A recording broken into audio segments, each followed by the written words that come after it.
On 1st May, Warren Buffett and Charlie Munger once again appeared together at the 2020 AGM. Tiger Brokers summed up the highlights of this investment feast for you.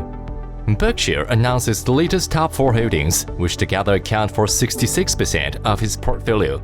Apple remained the largest single holding in Berkshire's portfolio at the end of March, with more than $159.1 billion. The other largest positions were Bank of America, $42.6 billion, American Express, $28.4 billion, and Chevron rose to 4th place, $25.9 billion. Warren Buffett staged the time to be greedy is when others are afraid once again. Berkshire bought more than $51 billion of stocks in the first quarter when the stock market was turbulent, including Chevron, Occidental Petroleum, Hewlett-Packard, and Activision Blizzard investment.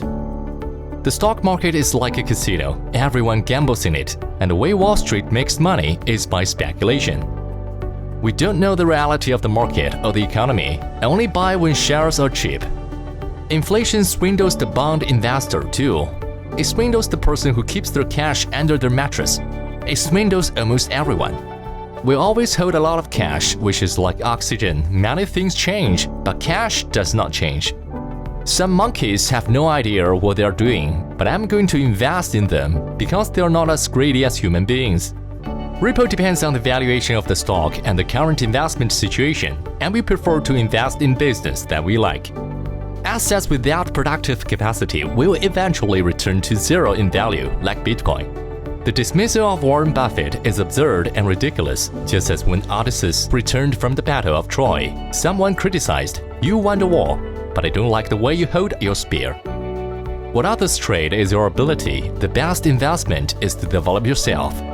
Find what you're really not good at and avoid them. Even if you're smart, you can't be good at something you're not interested in. Well, these are the highlights of Berkshire Hathaway's AGM, and see you at the annual meeting next year on Tiger Trade.